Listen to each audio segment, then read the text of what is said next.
जय Hind. Coordination compound से NEET 2018 में आए हुए क्वेश्चन है। देखिए जरा question, the geometry and the magnetic behaviour of the complex NiCO4 are. Complex आपको दिया हुआ है NiCO4, इसका आपको ज्योमेट्री बताना है और मैग्नेटिक बिहेवियर बताना है। क्या बताना है?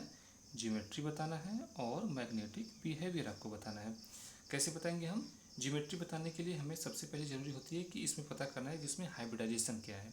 ओके, ज्योमेट्री बताने के लिए हमें हाइब्रिडाइजेशन जानने की ज़रूरत है और मैग्नेटिक बिहेवियर बताने के लिए हमें यह जानना पड़ेगा कि इसके जो सेंट्रल मेटल एटम है उसमें लोन पेयर ऑफ इलेक्ट्रॉन है या नहीं है।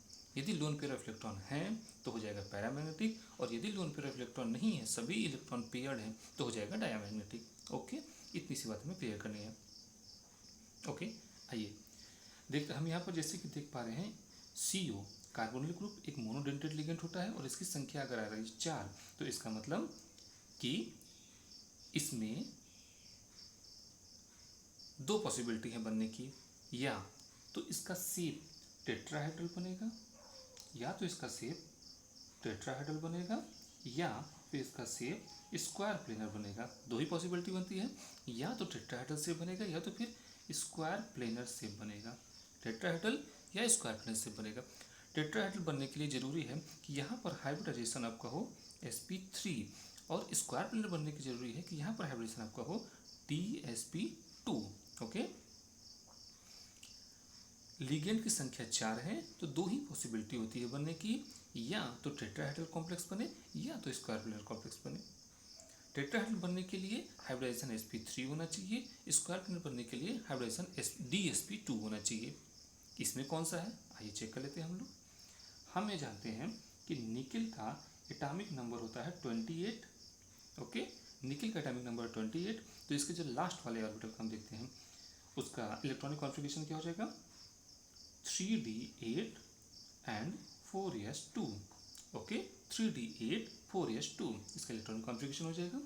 इसका जरा हम बनाते हैं ऑर्बिटल 1 2 3 4 5, 1 2 1 2 3। ये क्या है? 3d ऑर्बिटल, ये क्या है? 4s ऑर्बिटल, और ये क्या है? 4p orbital, empty 4p orbital है।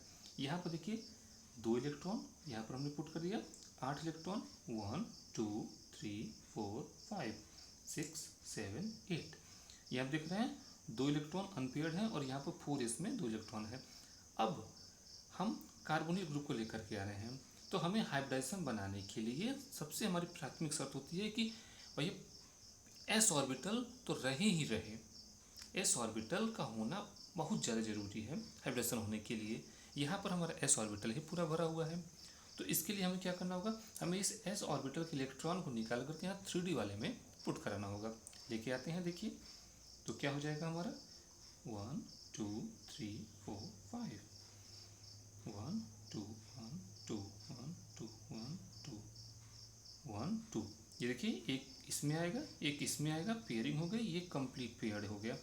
यहाँ पर अब आपका ये देखिए 4s ऑर्बिटल ये खाली हो गया, और 3p ऑर्बिटल यहाँ से आएंगे 1 2 3, 1 4s और 3p ऑर्बिटल मिला करके आपका बना लेंगे sp3 हाइब्रिडाइज्ड ऑर्बिटल का फॉर्मेशन कर लेंगे। कैसे ऑर्बिटल?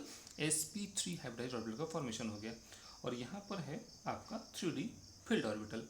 अब इस sp3 हाइब्रिडाइज्ड ऑर्बिटल में कार्बोनिल ग्रुप के द्वारा एक एक एक एक लोन पेयर इलेक्ट्रॉन पुट किया जाएगा। तो क्या दशा हो जाएगी? 1 2 3 4। एक कार्बोनिल ग्रुप के द्वारा एक लोन पेयर इलेक्ट्रॉन, दूसरे के द्वारा दूसरा, तीसरे के द्वारा तीसरा, चौथे के द्वारा चौथा लोन पेयर इलेक्ट्रॉन फिल कर दिया गया। और इतना तो हो गया।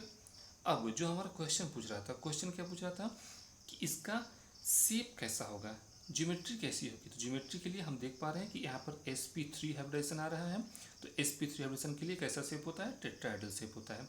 sp3 hybridisation shape tetrahedral. Okay, और मैग्नेटिक बिहेवियर पूछा है, तो मैग्नेटिक बिहेवियर के लिए हम देख पा रहे हैं कि यहाँ पर कोई भी अनपेयर्ड इलेक्ट्रॉन नहीं है। यहाँ पर क्या आपको एक भी अनपेयर्ड इलेक्ट्रॉन नजर आ रहा है? नहीं।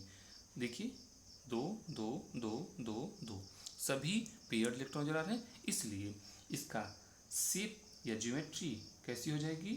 टेट्राहेड्रल, टेट्राहेड्रल ज्योमेट्री हो जाएगी। हाइब्रिडाइजेशन sp3 हो जाएगा, हाइब्रिडाइजेशन sp3 हो जाएगा। सभी पेयर्ड इलेक्ट्रॉन हैं, इसलिए इसका मैग्नेटिक बिहेवियर डायामैग्नेटिक हो जाएगा। कैसा हो जाएगा? डायामैग्नेटिक हो जाएगा। ठीक, अब जो हमारा क्वेश्चन था कि इसका ज्योमेट्री और मैग्नेटिक बिहेवियर बताइए, तो हमारा कौन सा आंसर हो गया? आइए चेक करते हैं। Tetrahedral geometry and diamagnetic. Okay, option number 2 is correct. ये आपका नीट 2018 में पूछा हुआ क्वेश्चन है। Okay, thank you.